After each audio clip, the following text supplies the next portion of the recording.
Dalam rangka Hari Raya Idul Fitri 1443 Hijriah, para insan jurnalis, LSM, ormas, dan para pelaku sosial menggelar halal bihalal akbar di depan kantor DPRD Tulungagung pada Sabtu 7 Mei 2022. Hadir dalam kegiatan tersebut Ketua DPRD Dr. Andes Marsono SS, seluruh jurnalis Tulungagung, LSM, dan ormas, serta tamu undangan lainnya. Kegiatan halal bihalal yang dimotori para insan jurnalis dan basarta ini menampilkan berbagai atraksi hiburan, diantaranya atraksi tari barongan, tari jaranan, dan lain sebagainya. Ketua DPRD Tulungagung Dr. Andes Marsono SS dalam sambutannya mengatakan dirinya sangat mengapresiasi atas segala kegiatan yang dilakukan oleh para insan jurnalis, LSM, ormas, dan penggiat sosial ini.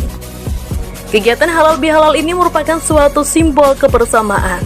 Meski di tempat terbuka dan panas, namun tetap semangat dan mewujudkan kebersamaan untuk saling memaafkan seperti simbol pada titik 0 km yang ada di Kabupaten Tulungagung. Ada 2 poin yang saya minta tolong dukungan teman-teman. 1, di Tulungagung ada mapping kota yang namanya 0 km. Ini saya mohon dukungan teman-teman yang seluruhnya ada di sini. Bahkan ketika nanti kita ini hari ini ditayangkan atau ada yang baca atau dengar suaranya, seringkali kita mencoba memberikan waktu dan ruang untuk ketemu. Disitulah akan terurai sebuah persoalan satu persatu ketika beberapa kelompok atau masyarakat yang ingin berkehendak mencurhatkan yang diinginkan di 0 km itu. Dan saya juga sudah ngobrol dengan Forkopimda, yuk kita di 0 km jadikan sebuah ikon.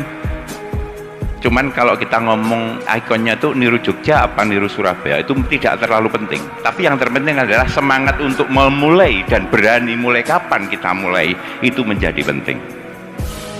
Jadi ketika 0 km jadikan pijakan kapan kita berubah, disitulah kita mencoba mencurahkan sebuah konsep, gagasan, dan seterusnya. Dan itu nanti coba mudah-mudahan ini Sekwan juga mencatat, dan saya mungkin bisa difasilitasi orang kita ngeronde atau somen nanti yang berada di sekitar kita dengan kesederhanaan kita bisa ketemu di sana. Di 0 km itu kita mencoba berbuat, di 0 km kita bisa merubah sebuah tatanan menjadi yang lebih baik. Yang kedua, saya bukan pada posisi menderita untuk berkeluh kesah, tapi saya hanya curhat. Ketika teman-teman saya ngintip terus di pembicaraan WA teman-teman tentang bencana Tulungagung, tentang situasi saudara kita yang ada Bukit Tulungagung Selatan. Di sana selalu alamnya tidak terlalu ramah buat kita karena di sana ada batu dan tanah, tapi bukan tanah berbatu, tapi batu yang ada tanahnya, sehingga membuat satu suasana yang keras. Ketika hujan turun, disitulah bencana sudah menjemput. Apa yang harus kita lakukan? Maka di forum inilah saya memohon dukungan teman-teman. Bagaimana Tulungagung Selatan dilakukan sebuah konservasi lahan, bagaimana hutan itu menjadi terbentuk kembali, tetapi tidak memaksakan kehendak untuk rakyat tidak bisa makan. Maksudnya adalah membentuk sebuah hutan sosial yang berkontribusi pada peningkatan ekonomi. Hutan itu nanti berproduksi untuk kesejahteraan rakyat. Kami mohon dukungan teman-teman 2 poin itu saja. Karena saya sadar kita ketemu untuk saling bisa memberi dan menerima, untuk saling minta tolong dan saling tolong menolong. Dan 2 poin itulah yang saya mohon hari ini menjadi sebuah kemufakatan bagaimana kita duduk dalam kesetaraan dan seterusnya. Saya pikir itu, saya khawatir terlalu bincang terlalu lama karena tanpa tenda, dan saya sadar ini adalah kebangkitan kesadaran teman-teman yang dibangun dengan nggak pakai lama, pakai selesai, sederhana, tapi adalah aksi yang akan ke depan kita lakukan. Terima kasih teman-teman semua. Idina siratal mustaqim. Walau mafik ila mamitorik, mewakili seluruhnya jajaran DPRD dan staf saya pertama mohon maaf lahir batin, minal aidin wal faizin, lepas seluruh beban, derita, dan persoalan kemarin, kembali ke titik 0 ke.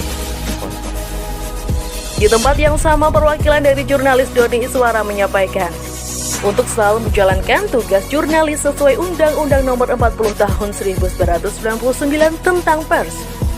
Kita sebagai insan jurnalis harus bekerja cerdas, menjalankan tugas sesuai dengan undang-undang pers dan kode etik jurnalistik. Warahmatullahi wabarakatuh. Waalaikumsalam warahmatullahi wabarakatuh. Minal aidin wal faizin, mohon maaf lahir dan batin kepada seluruh yang hadir di sini. Saya secara pribadi sebagai insan pers sangat mengapresiasi kesadaran teman-teman pers untuk memerankan dirinya dalam karya tulisan-tulisannya yang membangun.